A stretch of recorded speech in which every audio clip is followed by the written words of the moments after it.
Welcome to the P.A.S. Report podcast. If you're tired of censorship, outraged by government abuses, and thirsty for real insights, then you're in the right place. Get ready, because here, the fight for freedom never ends. Here's your host, Professor Nick Giordano. Welcome, everyone, to the P.A.S. Report podcast. This is your host, Nick Giordano. Make sure that you follow and subscribe to the podcast so you never miss an episode. Also, visit the P.A.S. Report website, pasreport.com, and share this episode with your family and friends and on social media. Now, one of the things that we focus on heavily when it comes to the PAS report is our education system, because without an education system, a country will not succeed or survive. But what happens when you have over $1 trillion tax dollars spent each and every year on an education system that has completely failed? And I'm bringing back a great guest on the show. He's been on before, Wilfred Reilly, professor, and he just has a new book that was released, Lies My Liberal Teacher Told Me. And it's such an important book. I suggest everyone go out and read it. I'll have links up at the PAS Report website. Wilfred, how are you today? Doing very well. Good to be back on the show, man. Well, I'm always glad to have you on because I always enjoy discussing the issues with you, particularly when it comes to your books, because I think that you highlight the dramatic problems within our education system. And just to start right off, you wanted to tackle the myths head on of what students are learning in the classroom. So can you just give us an example of a few of these myths and how they're not true? Yeah, sure. I mean, so like a brief piece of intro first. The book, as you mentioned, is called Lies My Liberal Teacher Told Me. And it's a response to this entire genre of books. Lies My Teacher Told Me is the obvious one from Lowen back in 1995, but also People's History of the United States from Howard Zinn. The 1619 Project just released a book. It's a sort of a Black history of America. There's Bury My Heart at Wounded Knee, which is a native history of America, so on. And all these books, the way I usually phrase it in kind of like the dinner speech for this is that they make two claims. The first is that Western culture is really, really, really bad, probably the worst. We had slaves, we broke treaties with the Native Americans who were, as I note in one chapter, peaceful people who spent all day in dancing and making love. This is the storyline. We abused women, so on down the line. How can this ever be forgiven? Colonialists. And the second message is kind of like, well, we are the edgy rebels that are telling you this. I mean, Howard Zinn openly, as I recall, identifies as a Marxist, describes himself as a rebel, as a radical. And even if you look at textbooks in secondary school or in college, as you know, you'll see this sort of thing. Like there's a little graphic in the corner that's headlined something like, your parents probably don't know that much about feminism. And so you have this very widespread narrative, like this is the rebel truth about your country, and we are getting it out there to you, and your country is really bad. And what struck me as I was looking at this is that it's sort of like people claiming to be in the resistance when they're in the government, like Joe Biden and Kamala Harris are from the center left of the Democratic Party and are running the country. What struck me about this was that most of these books are the textbooks that are used in prep schools and in colleges. I mean, I've been assigned two of the books I just mentioned over the years. So I had an issue with the entire narrative. Like, first of all, if you look at Western history in context, the West is no worse than any other human culture and is probably better. So, one of the points that I make in the book is that slavery, for example, wasn't an American institution that just affected Blacks. It was something that endured for all of history. So that many of the poor whites that came to the USA were at least indentured servants, but that more to the point, you had a massive Arab slave trade, you had a gigantic Latin American slave trade, you had a Black and Muslim slave trade in whites, the Barbary slave trade, so on. So, first, we're no worse than anybody else. Better, in fact, best society in history. But also, the narrative that's being presented as fringe and radical is the mainstream. So I wanted to look at what these modern texts and these modern books that are the teaching materials used in schools say, and whether that's true, as opposed to continuing to pretend that this is 1950 and we're reading like Rudyard Kipling and Teddy Roosevelt and so on in the classroom. And what I found, to kind of get to the point to answer your question, there are a lot of mainstream narratives, like natives were peaceful, slavery was a unique Western and white sin. My favorite is the Red Scare was just sort of a panic that caught no communists. We just, for some reason, started freaking out about the Russians. People still use the term McCarthyism as a pejorative. Most of these claims, white flight was entirely baseless. People just left ethnic neighborhoods because of bigotry that had nothing to do with crime or with the riots in the 1960s. All of these things are incorrect. So I wrote a book that's kind of from the center right, very quantitative, that just pointed some of this stuff out. Like none of this is true. These were the annual life expectancy in most native societies was 28. This sort of thing, and it's been pretty well received so far. Well, I have to say, I mean, reading the book, one of the things that you point out was the whole Southern shift, right? The Dixiecrat myth. Sure. Can you explain, elaborate to the audience that it's not that the South went Republican simply because they were all racist, that it had nothing to do with race, in fact. And I mean, a little bit. Obviously, you had the blacks moving out to North, going to Chicago, where you had to be a Democrat. You didn't have a choice between Republican or Democrat. But Republicans were the one that helped push through the Civil Rights Act. Can you explain the myth to the audience? So the idea of the Southern strategy making the South Republican is basically that you often hear that the parties switched on civil rights. And by the way, I will say, since I usually vote Republican, the reason people feel that it's necessary to bring this narrative forward is that the Democrats historically were terrible on civil rights. I mean, the Ku Klux Klan in the South was the militant arm of the Democratic Party. And if you read books like Negroes with Guns, there was almost a low level war between that group and sort of the black working class and those whites generally in the cities that voted Republican. I mean, there were gun battles and this sort of thing. I mean, quite a few people were killed. So the KKK was a Democratic movement by and large, to the extent we want to make it partisan at all. The Republicans were specifically founded to oppose slavery and then to pursue for 15 to 20 years Reconstruction policies. And this continued on for quite a while. I mean, in the 1960s, mid 1960s, more Republicans than Democrats in hard number terms with similar sized parties voted for the Civil Rights Act. So when presented with that history, what people on the left wing debaters will often say is, yeah, okay, sure, but the party switched in the 1960s.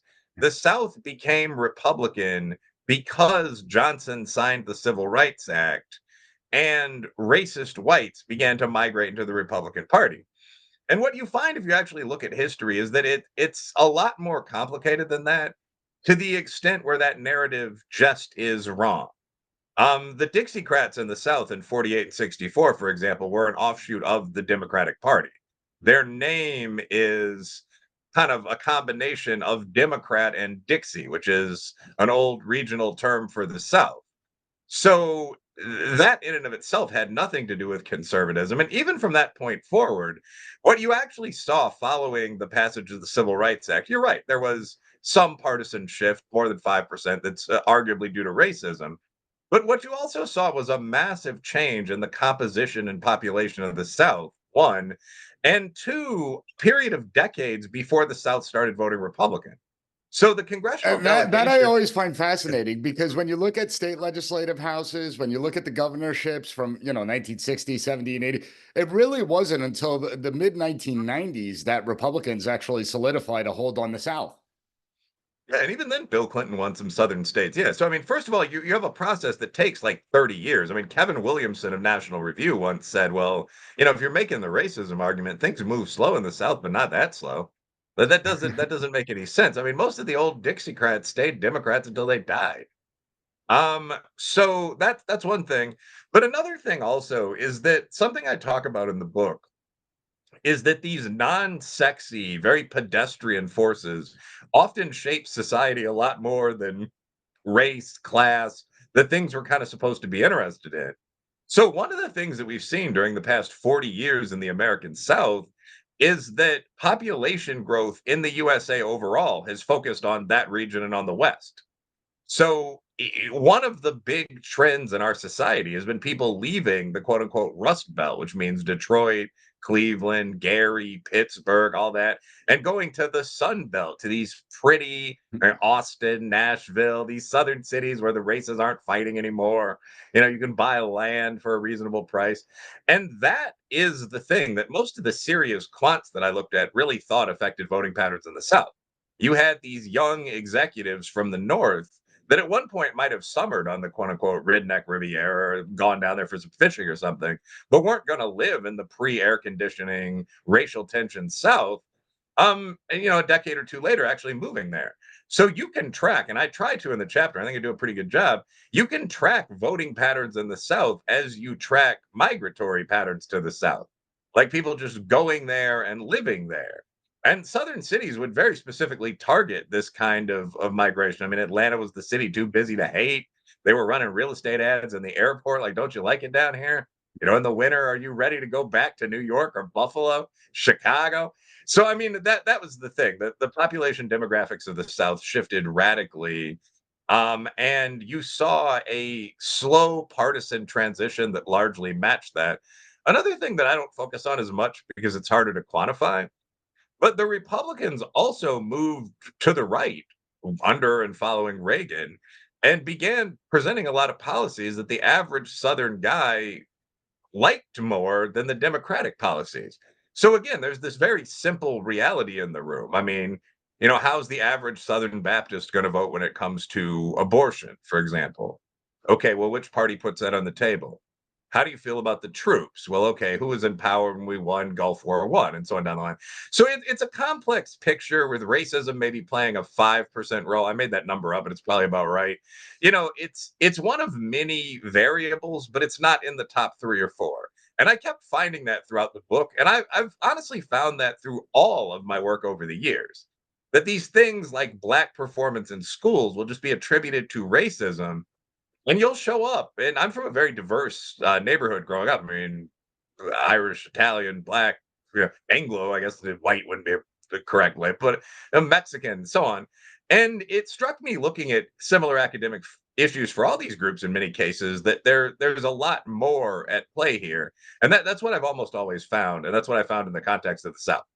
Yeah, and you've been largely outspoken about that, particularly when you look at the idea of economics. That a lot of it comes down to socioeconomic status as well as the family structure. And you pointed out on numerous occasions, Asians routinely outperform Oh, yeah. every single other demographic because of these two things.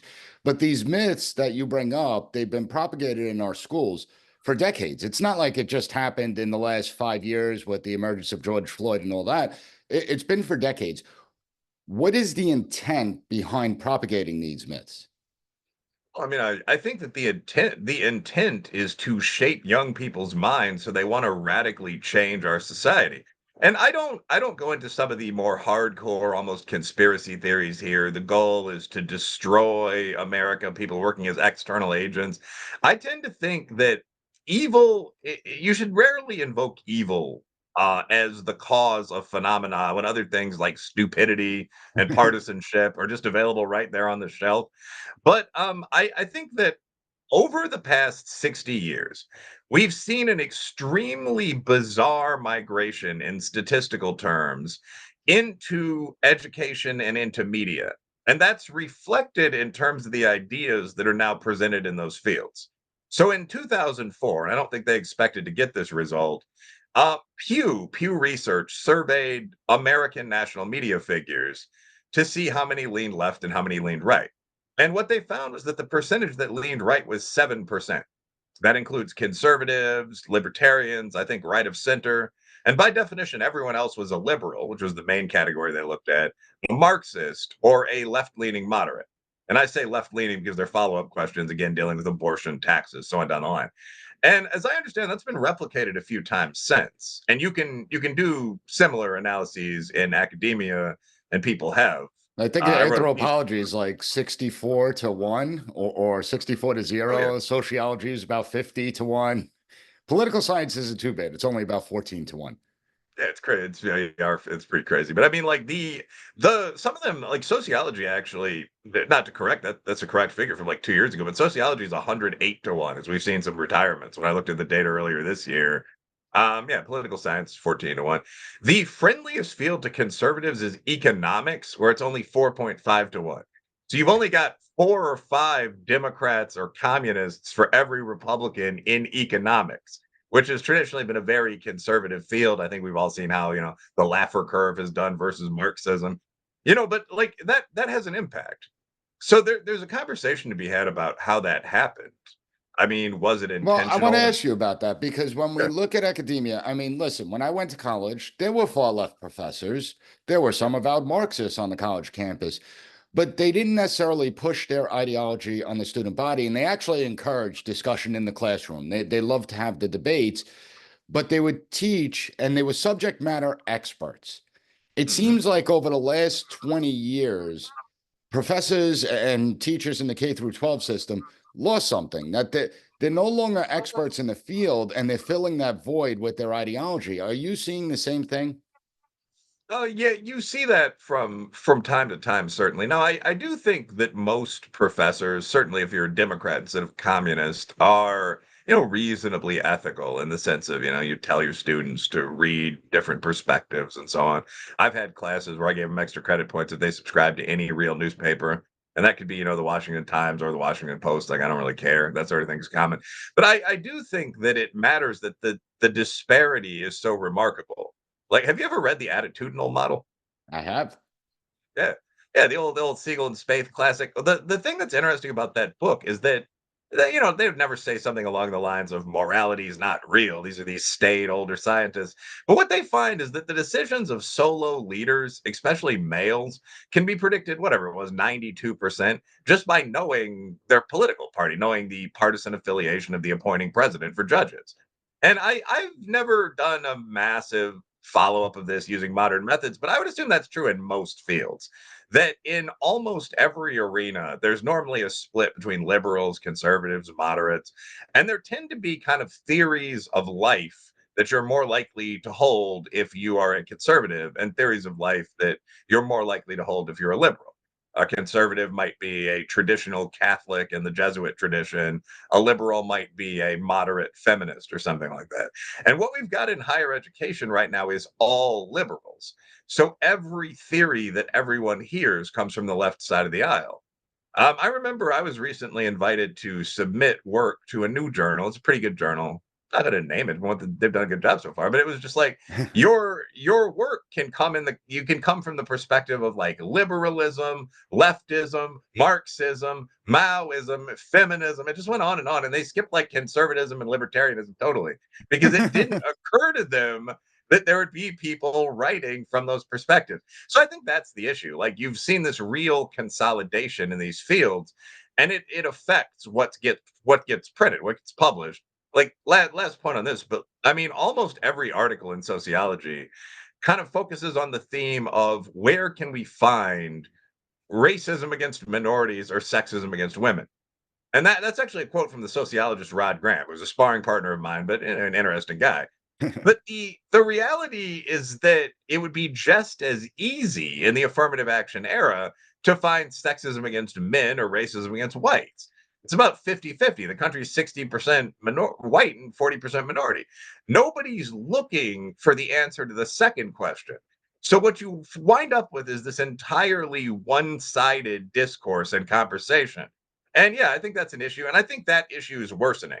I don't think teachers are less ethical than they were in the 80s. Probably more so when it comes to like affairs with students in college or drinking on the job or something.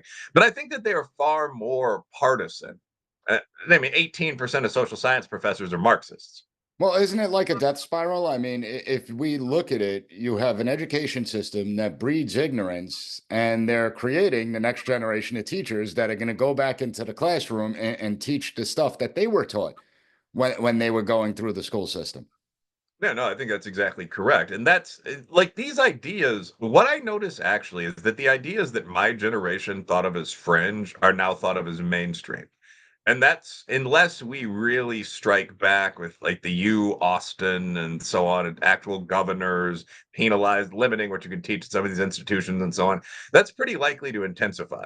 So when I was in college, like you would hear about or reparations or wages for housework or something like that. If you went on a date with someone from one of the arts fields that smoked clove cigarettes and you were, interested enough in them as a person to listen to this babble, it was a very fringe perspective. Almost all of this, like openly being a communist, which is what a Marxist is, that stuff existed. It was on the campus. So were the ROTC guys and so on. It was not a normal thing people talked about in normal life, if that makes sense. Today, I mean, you've got the state of California where they never had slaves voting to pay reparations. So as you take ideas and you move them to the mainstream, like Judith Butler's gender theory is where the idea of transgenderism comes from to some extent. If you're talking about anything other than a pure mental health diagnosis, that in the 70s and 80s was a fairly fringe party kid thing. You would see the pride and trans flags and like the closing credits of the Rocky Horror Picture Show. And but it was a thing. It was a youth subcultural big city thing to know what those even were. Now that's transited to the absolute mainstream where they're on light poles during June for the entire month. So I don't think that the national mood has shifted very much at all. We're still a center right country, but these ideas are now known to almost everyone so that ordinary people have to ethically engage them and so on. I think that's going to intensify. Well, and so speaking to that, how do we stop that intensification? I mean, how do we begin to truly make changes, reform the system? And I'm not saying bring it to a conservative point of view. I'm just saying bring it back to the point of normalcy where many people are. Well, I mean, I think one thing that I always say is that normal people need to start being honest. So I did a poll once on Twitter. The Gad Sad, who's a hilarious writer as well as a good academic, in one of his books, said something like, "We've convinced people to believe lunacy, including the fact that some women have 9-inch penises." And I was actually curious, and it's just funny and somewhat crude, but I was actually curious about whether people believed this. Like, what percentage of people had accepted, fairly intense trans ideology as real? So, I mean, I went on my Twitter account, my X account, and I linked a SurveyMonkey poll. You should still be able to find this on there. And I asked people, do you believe that some women have 9-inch penises? Like I quoted him, it was like sad, 2022 made this claim. And I have a fairly quote unquote bro audience for obvious reasons, but everyone's like feminist girlfriend or their wife is on there. I expected it to be about 30%, yes, I do, and 70%, no, I don't. And it was actually 2%, yes, I do, and 98%, no, I don't. None of the feminist women, business women, etc., believe this stuff either. And I think that's pretty common. So I guess the point would be step one when you're confronting crazy ideas. I mean, I think the idea that we should lock down all of society for a virus with a fatality rate of 0.4% if you don't take care of yourself, that was an insane idea. Um, I would I concur would with that. concur with that. And it's just it you didn't want to say that at that time. Everyone loves their grandmother, but like looking at that in retrospect, you actually started saying this about 5 or 6 months in. You can't deprive everyone of their senior prom or their first time driving or even their last moments with their grandmother because you're worried about kind of the winged specter of death. That's something that's always existed. I mean, COVID, And even it's at peak, insane. yeah, yeah, the reaction to that risk was insane. Like even at peak, when COVID was 3 to 5 times as dangerous as the flu before the vaccine, that's not all that dangerous. I mean, it would have been entirely possible for us to shelter seniors, like the guys in my neighborhood shop for older ladies in my neighborhood. That was it. You'd show up at the door with some gloves on, give them a bag. Like it really And wasn't all everyone that. goes about their life as normal. Yes, and that's what they did in Sweden. People were organized, the men's clubs, their equivalent of the junior league, fired volunteer firemen, whatever. They took care of the genuine elder seniors in society, and everyone else just lived. And they ran a risk of death that was about 2x that of the flu, if you adjust for colder climate and healthier people and so on. And some people died, but almost everyone didn't. It was 99.5% survival rate or whatever, just as it was elsewhere. These numbers may be off very slightly. But I mean, I think that was an example of insane behavior caused by a refusal to speak out. Black Lives Matter, which I'm much more expert on than COVID, strikes me as maybe the apex example of this, where every year there are less than 100 unarmed men, 12 to 20 of whom are black. It's a bit disproportionate, not very much, who are killed by the police in physical fights, this kind of thing. And most of these guys, like, you're technically unarmed if you're trying to run over a cop with an Escalade. Most of these guys are extremely unsympathetic. But from this tiny reality, people generated this idea that there were hundreds or thousands of these police murders every year. Benjamin Crump, who's probably America's leading lawyer, wrote a book called Open Season, The Legal Genocide of Colored People. He said it was a genocide, said the figures in the tens of thousands, if I recall correctly. And everyone just listened and nodded while this crazy nonsense was being said. And again, you and I spoke out. There were a few people that did. But this went on for 2 or 3 years. I mean, this just stopped. Like, we just now have seen crime decrease to where it was in the middle of Black Lives Matter, like before Floyd, but after Freddie Gray and so on. So I think normal people, when they know real things, when they know the crime rate because their brother's a cop or something, need to just say, no, what you're saying is nonsensical. Yeah. That's a very effective counter to a lot of what we're seeing. And the other option, the other thing to do is to build institutions, the think tanks, alternative colleges, so on. Yeah, well, that's it, right? Because with education, what you're just basically stating is that we see that it's more about emotion. It's not about reason and logic, being able to think critically and problem solve, which our education system was designed to instill on a student body. Now it's about emotional knee-jerk reactions. And so alternative institutions are good. Unfortunately, when you look at where the grant funding is going by the federal government, a lot of it goes towards these crazy, insane ideas, the diversity, equity, inclusion, multi-billion-dollar industry. And you've noticed changes in your lifetimes. Now, as far as lies my liberal teacher told me, where can everyone get a copy of this book? I mean, you can, without false modesty, my books have sold pretty well. I've written some obscure academic stuff too, which you can find on Amazon. But the main books, Lies, Hate Crime Hoax, they're all available on Amazon, Walmart, Goodreads. I would recommend buying the book on Amazon unless there's a local bookstore people really want to support, because that's the platform that's used to calculate book sales for authors, as you know. So if you buy on Amazon, I see each time somebody does. And there's almost like a, You want to competitive get to sort of that number one in that category. yeah, but I mean, there is a competitive element to it. Like, I'm number 9 in education right now, but I mean, like, you can see how many you sell, and you can talk to other authors about it. So, and there's a little chart in your Author Central on Amazon. But yeah, the book is available pretty much everywhere. The book is Lies My Liberal Teacher Told Me. We also talk about white flight, Native Americans, feminism, a bunch of things you're quote unquote not supposed to discuss. Yeah, and I look forward to people going out and getting that. Well, we'll have links to the Amazon book on the website and to your X profile so people can follow you. Wilfred, always a pleasure to talk to you. Always enjoy the discussion. Great talking to you as well, man. Have a good one. Thank you for listening to the P.A.S. Report. Don't forget to rate, share, and hit that subscribe button. That way you'll never miss an episode. For more exclusive content and updates, visit us at PASreport.com and follow Professor Giordano on all social media platforms at PAS Report.